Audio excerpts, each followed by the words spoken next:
말씀을 전하도록 하겠습니다. 먼저 바울은 12절 말씀에 내가 그리스도의 복음을 위하여 드로아의 이름에 주 안에서 문이 내게 열렸으되 라고 하였습니다. 이것은 바울이 에베소를 떠나 마게도냐로 가는 도중 머물렀던 드로아의 상황에 대한 설명입니다. 당시 드로아에 대한 바울의 평가는 주 안에서 문이 내게 열렸다라는 것입니다. 드로아는 바울의 생애에 잊지 못할 장소였습니다. 제2차 전도 여행 당시 바울은 아시아에서 사역을 하려고 했으나 성령님께서 막으심으로 더 이상 진행하지 못했고 드로아에 이르렀다가 거기서 마게도냐의 환상을 보고 유럽으로 사역의 방향을 바꾸게 됩니다. 그렇기 때문에 두 번째로 드로아에 방문했을 때는 복음을 전하고 싶은 마음이 간절했을 것입니다. 그리고 그곳에 도착했을 때 놀라운 하나님의 은혜를 보게 되었습니다. 드로아의 복음의 문이 열린 것입니다. 1차 방문 때는 닫혔던 그 복음의 문이 2차 방문에는 활짝 열린 것입니다. 그런데 바울은 드로아의 복음의 문이 열렸음에도 불구하고 그곳에서 사역하지 못하고 드로아를 떠나야만 했습니다. 왜 떠나야만 했을까요? 13절 말씀처럼 그곳에서 만나기로 했던 디도를 만나지 못함으로 디도에 대한 걱정과 고린도 교회에 대한 걱정이 앞섰기 때문입니다. 당시 상황에서 디도의 기한과 고린도 교회의 문제도 전도 사역 이상으로 중요한 문제였기 때문입니다. 일생을 복음에 바친 사도 바울에게 있어서 복음의 문이 열린 곳을 떠난다는 것은 보통 가슴 아픈 일이 아닐 것입니다. 그럼에도 그는 드로아를 떠날 수밖에 없었습니다. 디도를 만나는 것과 고린도 교회의 문제를 해결하는 것이 전도 사역 이상으로 중요한 문제였기 때문입니다. 우리도 그렇습니다. 복음의 문이 아무리 활짝 열려 있어도 어쩔 수 없이 복음을 전할 수 없는 때가 있을 수 있습니다. 그러므로 우리는 늘 스스로의 삶을 점검해야 합니다. 복음의 문이 열릴 때를 대비해서 최선의 준비를 해야 합니다. 그렇게 해야 복음 전도를 방해하는 사탄의 공격을 넘어설 수 있습니다. 내가 사랑하는 가족과 친구, 이웃에게 복음을 전하기 위해 늘 기도하며 노력하시는 분들이 계실 것입니다. 지금처럼 계속 노력하시면 반드시 복음의 문이 열릴 때가 올 것입니다. 기회가 올 것입니다. 그렇기에 우리는 항상 복음을 전할 준비를 해야 합니다. 어설픈 준비가 아니라 복음의 문이 열릴 그때를 위하여 준비하시는 우리 성도님들이 되시기를 소망합니다. 이어지는 14절 말씀에서 바울은 항상 우리를 그리스도 안에서 이기게 하시고라며 대단히 확신에 찬 고백을 합니다. 당시 바울의 상황이 어땠습니까?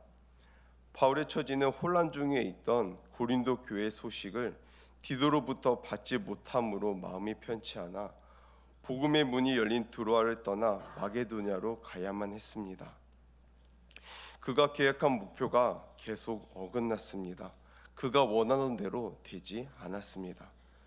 그래서 마게도냐로 가는 그의 발걸음은 매우 무거웠을 것입니다. 불안했고 초조했고 힘이 빠지고 무력감이 그 마음을 짓눌렀을 것입니다. 그런데 바울은 자신의 그러한 형편을 한탄하지 않고 오히려 항상 우리를 그리스도 안에서 이기게 하신다라고 선포하고 있습니다. 여러분, 이 말씀은 바울뿐 아니라 우리에게도 적용되는 말씀입니다. 우리의 삶이 다른 이들이 보기에는 실패한 것 같아 보일 때라도 그것은 유효합니다. 이유는 주님의 약속이기 때문입니다. 주님의 신실함 때문에 우리는 항상 그리스도 안에서 이겼노라고 고백할 수 있습니다. 요한복음 16장 33절을 보시면 주님께서 무엇을 약속하셨습니까? 이것을 너희에게 이르는 것은 너희로 내 안에서 평안을 누리게 하려 함이라 라고 말씀하셨습니다. 언제나 그리스도 안에 있으면 평안을 누릴 수 있습니다. 일이 실패하든 우리의 상황이 더 악화되든 우리가 무력해 보이든 아무런 상관없이 그리스도 안에 있는 우리에게는 평안이 있습니다. 그러므로 그리스도 안에 있는 성도는 어떠한 상황 속에서도 승리를 외칠 수 있는 것입니다. 14절 후반절 말씀입니다. 이 말씀은 우리의 신앙생활에 있어서 중요한 점을 알려줍니다. 항상 우리를 그리스도 안에서 이기게 하시고 우리로 말미암아 각처에서 그리스도를 아는 냄새를 나타내시는 하나님께 감사하노라. 여기서 바울은 자신이 하고 있는 모든 것의 주체가 누구라고 말씀하냐면 바로 하나님입니다. 자신의 삶의 주관자는 하나님이라고 말합니다. 그는 심리적으로 편치 않은 상태이며 영적으로도 침체기에 속해 있으면서도 원망하지 않습니다. 오히려 하나님께서 이기게 하실 것이라고 고백합니다. 또 하나님께서 그리스도를 나타내실 것이기에 감사한다고 고백합니다. 어떻게 이런 고백을 할 수 있을까요? 그가 이렇게 고백을 할 수 있는 것은 하나님과 자신의 관계를 바로 이해했기 때문입니다. 이 고백은 자신이 하나님과 빈틈없이 완전히 밀착된 관계임을 아는 자만이 할 수 있는 것입니다. 순간마다 주님의 뜻에 따라 움직이고 주님의 필요성을 인식하며 그분의 뜻을 구하며 그분의 인도하심을 받았기 때문입니다. 그래서 그는 성숙한 성도입니다. 그의 온 힘과 정성과 마음은 주님께 맞춰져 있었습니다. 하나님과 떨어질 수 없는 관계임을 알고 그렇게 했던 것입니다. 여러분, 우리의 신앙도 성숙하길 소망합니다. 진정한 신앙의 성숙이란 하나님 앞에서 자신의 존재를 인정하는 것입니다. 그리고 주님을 얼마나 의존하냐에 따른 것입니다. 만군의 하나님 앞에서 인간의 자신의 자금을 인정하고 순간마다 주님께 나아가는 자가 바로 성숙한 자입니다. 모든 순간 주님의 필요성을 인식하며 늘 주님이 필요합니다 라고 고백하며 나아가는 자가 성숙한 자입니다.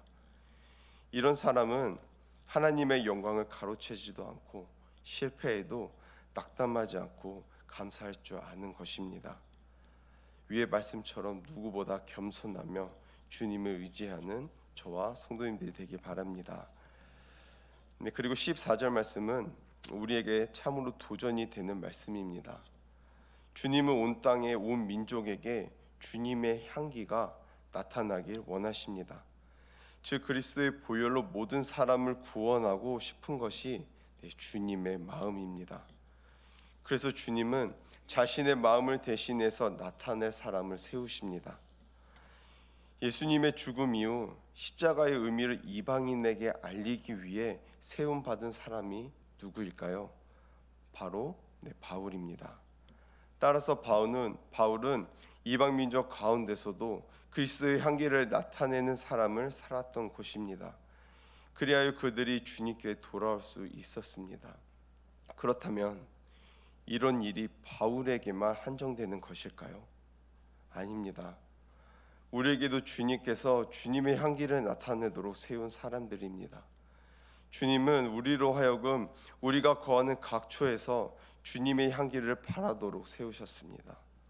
그러므로 우리는 누구를 만나든지 얼마의 시간을 만나든지 우리를 만나는 사람이 그리스도의 향기를 맡을 수 있도록 해야 합니다.